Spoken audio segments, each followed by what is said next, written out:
తాకట్టులో ఉన్న బంగారాన్ని విడిపించి ఆ రోజు ఆన్లైన్ రేటుకే మేము కొంటాం. Sharma gold company. నమస్తే సురేష్ గారు. నమస్కారం అండి ఉషా గారు. సింహరాశి వారికి ఏప్రిల్ మాసాంతం అసలు ఏ విధంగా ఉండబోతుంది అంటారు? ప్రత్యేకించి ఏ విషయాల్లో జాగ్రత్తలు వహించాలి? పెద్దవాళ్ళు మనకు పెట్టిన ఒక ఆచారం అని చెప్పుకోవాలండి. ఎందుకంటే మన రాశి ఫలాలు మనం తెలుసుకోవడం చాలా చాలా ఇంపార్టెంట్ అండి.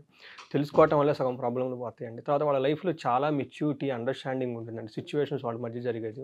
తర్వాత వాళ్ళ లైఫ్ అనేది జర్నీ ఎఫర్ట్లెస్గా ఉంటుందండి. మన జర్నీ చేయక తప్పదు. బాధపడుతూ కష్టాలు పడకుండా సగంగా హ్యాపీగా నవ్వుతా మన జర్నీని మనం చేయాలి అనే ముఖ్య ఉద్దేశంతో మన మహర్షులు ఈ జ్ఞానాన్ని మనకు అందించారండి. సో దాంట్లో పరంపరంగా మనం షేర్ చేసుకునే దాంట్లో మనం ఏం చెప్దామంటే ఈ ఏప్రిల్ మంత్కి 2024లో మనకి సింహరాశి వాళ్ళకి, లియోస్ అయిన వాళ్ళకి ఎలా ఉంటుందో మనం చూద్దాం. ఫస్ట్ రాసులు కనుక చూసుకుంటే వీళ్ళకి మఖ 1, 2, 3 4 పాదాలు ఉంటాయంటే నక్షత్రంలో. తర్వాత వచ్చేటప్పటికి పొబ్బ 1, 2, 3, 4 నక్షత్రాలు, ఒకటి ఉత్తర వచ్చేటప్పటికి ఫస్ట్ పాదం. వీళ్ళంతా మనకి సింహరాశి కింద వస్తారు. ఇవి కాకుండా పేరు బలం కనుక మనం చూసుకుంటే మా, మీ, ము, మే, మో, టా, టీ, టు, టే ఈ అక్షరాలు మోరార్లెస్ ఈ సౌండ్తో ఉన్న వాళ్ళందరూ కూడా మనకి సింహరాశి కింద వస్తారండి. వీళ్ళకి ప్లానెటరీ పొజిషన్ కనుక చూసుకుంటే మనకి 8th హౌస్లో వీనస్, సన్ను, రాహు 3 ప్లానెట్స్ ఉన్నాయండి. 8th హౌస్లో ఏ ప్లానెట్స్ ఉన్నా కానీ అంత మంచి కాదు అని మనకి శాస్త్రం ప్రకారం చెప్తూ ఉంటారు. ఈవెన్ సాటర్న్, మార్స్ కూడా అంత అనుకూలంగా లేకపోవడంతో కొంచెం వీళ్ళకి ఇబ్బందికరంగా ఉండే మంత్ అని మనం చెప్పుకోవాలన్నమాట. జనరల్గా మనకి ఏ విధంగా ఇబ్బందులు ఉంటాయనండి, కెరీర్లో కనుక మనకు చూసుకుంటే ఒక ఛాలెంజింగ్ అయిన డెసిషన్ తీసుకోవాల్సిన టైం వచ్చేసింది. లైఫ్కి సంబంధించిన ఇంపాక్ట్ అయిపోయి ఉండగా డెసిషన్ తీసుకోవాల్సిన టైం వాళ్ళకి వచ్చిందండి. జాబ్కి రిలేటెడ్ అనమాట. తర్వాత పార్ట్నర్స్ కనుక రిలేషన్షిప్ చూసుకుంటే వాళ్ళకి అంత అనుకూలంగా లేదు అని చెప్పుకోవాలన్నమాట. లాంగ్ జర్నీస్ కనుక వీళ్ళకి చేస్తే అంత సుఖంగా ఉండదు. చాలా ఏమంటారు, చాలా కష్టాలతో ధైర్యంగా అంటే అడ్వెంచరింగ్, సాహసోపేతంగా జర్నీ చేయాలి. ఓకే, జర్నీలు అంటే లాంగ్ మనం కంఫర్టబుల్గా జర్నీ చేయాలి, సాహసోపేతంగా జర్నీలు చేయకూడదు అనమాట.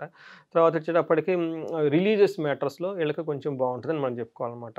తర్వాత ఫైనాన్షియల్ మ్యాటర్స్లో బాగా పాపులారిటీ అదంతా వస్తుంది. పిలిగ్రిమేజెస్ తర్వాత ఇలాంటి కనుక వాళ్ళకి చేస్తే బాగా కలిసి వస్తుందండి. మ్యారేజెస్ మ్యాటర్లో చాలా టెన్షన్స్ ఉంటాయి. లవ్ పార్ట్నర్స్కి వీళ్ళకి మనస్పర్ధలు, హెల్త్ రిలేటెడ్ ఇష్యూస్ వచ్చే అవకాశం ఎక్కువ ఉందండి. లవ్ రిలేటెడ్ మ్యాటర్స్లో మాత్రం వీళ్ళకి చాలా ప్యాషనేట్గా ఉంటుందని మనం చెప్పుకోవాలండి. చాలా బాగుంటుంది. ఇన్వెస్ట్మెంట్స్ కనుక మనం చూసుకుంటే ఇంతకుముందు చేసిన ఇన్వెస్ట్మెంట్స్లో ఇప్పుడు ప్రాఫిట్ వచ్చే అవకాశం ఉంది. కానీ ఫ్రెష్గా కనుక ఇన్వెస్ట్మెంట్ చేయాలనుకుంటే ఇది సరైన సమయం కాదని మనం చెప్పుకోవాలండి. తర్వాత మనకి కెరీర్లో ఎలా ఉందో చూద్దాం. ఉద్యోగం రీతి చూసుకుంటే వీళ్ళకి అప్స్ అండ్ డౌన్స్ వర్క్ ప్లేస్లో ఎక్కువగా ఉందండి. తర్వాత మీరు చాలా వేరే వాళ్ళ చేత, మీ కొలీగ్స్ చేత యూ బికమ్ ఇగ్నోర్డ్, అంటే మిమ్మల్ని చాలా నెగ్లెక్ట్ చేసేసి వెళ్ళిపోయే అవకాశం ఎక్కువ ఉందండి. మీకున్న గుర్తింపు వాళ్ళకి ప్రతిభ అంటారు చూడండి, అది ఎవరు మిమ్మల్ని గుర్తించరండి ఈ టైంలో.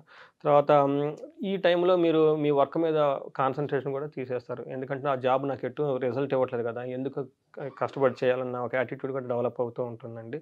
తర్వాత వచ్చేటప్పటికి ఈ టైంలో మీకు జాబ్లో ట్రాన్స్ఫర్స్ కానివ్వండి, తర్వాత చేంజెస్ వచ్చే అవకాశం కూడా మీకు ఎక్కువ కనిపిస్తుంది. అది అంతా అనుకూలంగా ఉండేది కాదు.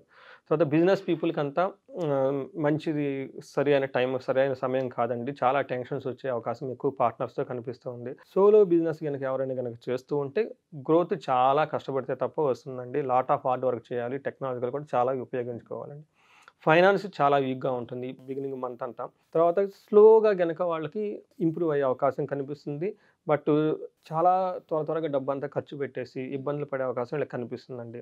తర్వాత ధనం ఒకసారి వచ్చే దానికి కూడా చాలా టఫ్ అయిన సిచ్యువేషన్ ఫేస్ చేయాలి. వాళ్ళకి చాలా డబ్బు అవసరం ఉంటుంది, కానీ టయానికి ధనం కూడా అందుబాటులో రాదండి వాళ్ళకి. బట్ ఇదంతా మనకి స్లోగా ఇంప్రూవ్ అవుతుందండి మంత్ ఎండ్కి.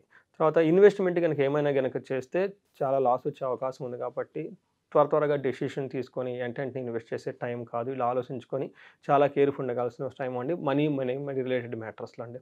హెల్త్ కూడా అప్స్ అండ్ డౌన్స్ ఎక్కువగా వీళ్ళకి చూపిస్తుందండి. చాలా సఫరింగ్స్, ఇష్యూస్ అన్నీ చూపిస్తూ ఉంది. తర్వాత చాలా కేర్ఫుల్ తీసుకోవాలి హెల్త్ గురించి మాత్రం. ఏమాత్రం నెగ్లిజెన్స్ ఉన్నా కానీ అది కొంచెం సీరియస్గా అయ్యే అవకాశం ఎక్కువ ఉందండి. తర్వాత ఫుడ్ కానీ ఏదంటే ఫ్యాట్ రిలేటెడ్ ఫుడ్ కానివ్వండి, తర్వాత ఆయిలీ ఫుడ్స్ కానీ ఇవన్నీ అవాయిడ్ చేయాలి. ఎందుకంటే సన్ వాళ్ళకి సరైన ఇంప్రాపర్ పొజిషన్లో ఉన్నారండి. సన్ రిప్రజెంట్స్ హార్ట్ అండి. హార్ట్ బర్న్స్ ఇవన్నీ ఎక్కువ వచ్చేసే అవకాశం ఎక్కువ ఉందండి. తర్వాత ఏదైనా కనుక వాళ్ళకి ప్రాబ్లం అనిపిస్తే ఇమ్మీడియట్గా డాక్టర్ని కన్సల్ట్ చేయడం చాలా ఇంపార్టెంట్ అండి. తర్వాత లవ్ మ్యారేజ్ కనుక చూసుకుంటే ఒక రకంగా లవ్ విషయంలో చాలా బాగుందండి. వీళ్ళకి మంచి అండర్స్టాండింగ్తో పార్ట్నర్స్ సపోర్టింగ్గా ఉంటారండి. తర్వాత రిలీజియస్కి సంబంధించిన విషయాల్లో వీళ్ళు ఎక్కడైనా పార్టిసిపేట్ చేస్తే చాలా బాగుంది. దానికి సంబంధించి జర్నీ చేసినా కానీ బాగానే ఉంటుందండి. తర్వాత వచ్చేటప్పటికి వాళ్ళకి మ్యారీడ్ పీపుల్‌కి వచ్చేటప్పటికి టెన్షన్‌గా ఎక్కువ ఉంటాయండి. చాలా గొడవలయ్యి, అనవసరమైన డిస్ప్యూట్స్ చేసే విషయంగా ఎక్కువగా కనిపిస్తుందండి. అది కాకుండా పార్ట్నర్ హెల్త్ విషయం కూడా వీళ్ళకి ఎక్కువ అప్సెట్ అయ్యే అవకాశం ఉంది. 2 ఉందండి. ఒకటి గొడవల ద్వారా పార్ట్నర్ గొడవల ద్వారా అప్సెట్ అవుతారు. పార్ట్నర్ కొన్ని హెల్త్ విషయం కూడా అప్సెట్ అవుతారు కాబట్టండి చాలా కేర్‌ఫుల్‌గా ఉండాలి. స్పీచ్ మాట్లాడేటప్పుడు మీరు చాలా హార్ష్‌గా మాట్లాడే అవకాశం ఎక్కువుంది. దాని ద్వారా మీ ఫ్యామిలీ మెంబర్స్, తర్వాత పార్ట్నర్స్ కూడా డిస్టర్బ్ అయ్యే అవకాశం ఎక్కువుందండి. అందుకని మీరు మాట్లాడే మాటలు చాలా కేర్‌ఫుల్‌గా మాట్లాడాల్సిన టైం ఉంది. తర్వాత మనకి ఓవరాల్‌గా ఫ్యామిలీ, ఫ్రెండ్స్ గనక మనం చూసుకుంటే బెస్ట్ వర్క్ అని మనం చెప్పుకోవాలి. వాళ్ళతో గనక చాలా సైలెంట్‌గా ఉండాలి. ఒక క్రూషియల్ ఇష్యూస్ గనక ఏదైనా వచ్చినప్పుడు మీరు దాని గురించి ఎక్కువ రియాక్ట్ అవ్వకుండా ఉంటే ఆటోమేటిక్‌గా ప్రాబ్లమ్ సాల్వ్ అయిపోతుందండి. చాలా కామ్ మెయింటైన్ చేయాలి. లాంగ్ టైమ్ ఎక్కువగా మీరు రిలేషన్‌షిప్ మీద ఫోకస్ చేయాలి. షార్ట్ టర్మ్ చిన్న చిన్న వాటి గురించి సంబంధాలు లేకుండా చేసుకుంటే. సిబ్లింగ్స్‌తో కోఆపరేషన్ చాలా బావుంటుందండి. ఏదైనా గనక మీకు హెల్ప్ అవసరమైతే వాళ్ళు ఖచ్చితంగా వచ్చి మీకు హెల్ప్ చేస్తారు. సో, ఇవన్నీ వచ్చేటప్పటికి మనకి సింహరాశి వాళ్ళకండి. వీళ్ళకి ఆదిత్య హృదయ స్తోత్రం చాలా చాలా హైలీ రికమెండెడ్ అండి. ఎందుకంటే సూర్యుని భగవానుని యొక్క కృప ఉంటే మనకి 2 అండి. ఒకటి విజయం వస్తుందండి జాబ్‌లో. రెండోది వచ్చేటప్పటికి హెల్త్ రిలేటెడ్ అండి. ఎందుకంటే సూర్యుడు మనకి ఆరోగ్యాన్ని ఇచ్చే ఆరోగ్య ప్రదాత అని చెప్తారనమాట. అందుకని చెప్పేసి వీళ్ళకి ఈ 2 విషయాలు సరిగా లేదు కాబట్టండి ఆదిత్య హృదయ స్తోత్రం గనక మనం వీళ్ళు చదివితే చాలా బావుంటుంది. సూర్యుడికి ఆర్ఘ్యం చేయటం గాని, ఎవరైనా గనక సంధ్యావందనం, ఉపనయనం ఇవంటే గనక ఈ టైంలో ఇంకా ఎక్కువ కేర్‌ఫుల్ చేసి గాయత్రి మంత్రం ఎక్కువగా చాంట్ చేస్తే వాళ్ళకి చాలా బావుంటుందండి. గురువు కృప గురించి వీలైతే వాళ్ళు ఒక ఆశ్రమాలకు కానీ, మఠాలకు గాని విజిట్ చేస్తే ఇంకా బావుంటదండి. Sure sir. Thank you. So ఎవరైనా సరే మన ఈ వీడియో చూసిన తర్వాత జాతకరీత్యా మిమ్మల్ని కలవాలి అనుకున్నా లేదా కనకదార హోమ్‌కి సంబంధించిన డీటెయిల్స్ తెలుసుకోవాలి అనుకున్నా ఏ విధంగా అంటారు? మనకి మిషన్ ఏమంటేనండి ప్రతి ఇంట్లో ఒక వేదిక ఆస్ట్రాలజర్ ఉండాలి. రెండోది లైఫ్ అనేది ఎఫర్ట్‌లెస్‌గా జర్నీ చేయాలి. దీనికి సంబంధించి మనకి మహర్షులు ఈ యాస్ట్రాలజీ రూపంలో ఒక అన్నీ ఇచ్చేసారనమాట. మనకి డీకోడ్ చేసి ఇచ్చేసేసారనమాట. ఇప్పుడు మనం ఏం చేస్తున్నామో కొన్ని వేల సంవత్సరాల ముందే రాసేసారనమాట. అది గనక మన ఇంట్లో ఉన్న వాళ్ళు తెలుసుకొని అట్‌లీస్ట్ ఒకళ్ళిద్దరు వేదిక యాస్ట్రాలజీ గనక ఉంటే వాళ్ళ రాశి ఏంటి, ఫలం ఏంటి, నక్షత్రం ఏంటి ఇవి చేస్తూ ఉంటే వాళ్ళ లైఫ్‌లో తెలవకుండా మెచ్యూరిటీ వచ్చి చాలా బావుంటుందండి. ఆ ఫ్యామిలీని చాలామందిని గమనించానండి. తర్వాత వచ్చేటప్పటికి కొంతమంది ఎక్కడో సఫర్ అవుతూ ఉంటారండి. వాళ్ళు ఉద్యోగంలో కానివ్వండి, ఎంత కష్టపడినా డబ్బులు రాకపోవటం కానివ్వండి. తర్వాత మనకి ఏం చెప్తారంటే పెద్దవాళ్ళు 3 విషయాలు చెప్తారు. ఫస్ట్ ఆయుష్, నెక్స్ట్ ఆరోగ్యం, నెక్స్ట్ ఐశ్వర్యం అని చెప్పారు. చూడండి వేరేం చెప్పలే. ఐశ్వర్యం అంటే అన్నీ ఉన్నట్లే, సంబంధాలు మనకు తెలవంది ఏముందండి. ఇవి రాకుండా ఎక్కడైనా గనక స్ట్రక్ అయ్యి ఉంటే గనక దానికి మనకి వేదాలలోను, పురాణంలో, ఇతిహాసాలు ఎన్నో పరిహారాలు మనకు చూపించారండి. ఒక ఆథెంటిక్ సోర్స్ వాళ్ళకి కావాలి. కరెక్ట్‌గా చేసేవాళ్ళు కావాలనమాట. వాళ్ళు గనక ఎవరైనా గనక మనకి స్ట్రక్ అని మనకు కనెక్ట్ అయితే వాళ్ళకి కావాల్సిన విషయాలు మనకి హెల్ప్ చేయొచ్చు. ఒక చిన్న కోర్స్ డిజైన్ చేసాం. 15 డేస్ కోర్సులోనే వాళ్ళకి యాస్ట్రాలజీ అర్థమైపోతుంది. నెక్స్ట్ వచ్చేప్పటికి మన కనకదార అనే ప్రోగ్రామ్ డిజైన్ చేసాము. ఆ ప్రోగ్రామ్ ద్వారా వాళ్ళకి హెల్ప్ చేయొచ్చండి. Thank you sir. Thank you so much. Thank you అండి. సో ఎవరైనా సరే మా ఈ వీడియో చూసిన తర్వాత సురేష్ గారిని కనుక అపాయింట్మెంట్ త్రూ జాతకరీత్యా కలవాలి అనుకున్నా, సజెషన్స్ తీసుకోవాలి అనుకున్నా, లేదా ఆర్థికపరమైన ఇబ్బందులు ఉన్నాయి, కనకదార హోమం గురించి డీటెయిల్స్ తెలుసుకోవాలనుకుంటున్నాం, హోమంకి అటెండ్ అవ్వాలనుకుంటున్నాం అని అనుకున్నా కింద స్క్రోల్ అవుతున్న కాంటాక్ట్ నెంబర్ని కాంటాక్ట్ చేస్తే సురేష్ గారి మీకు పూర్తి వివరాలు అందిస్తారు. Thank you.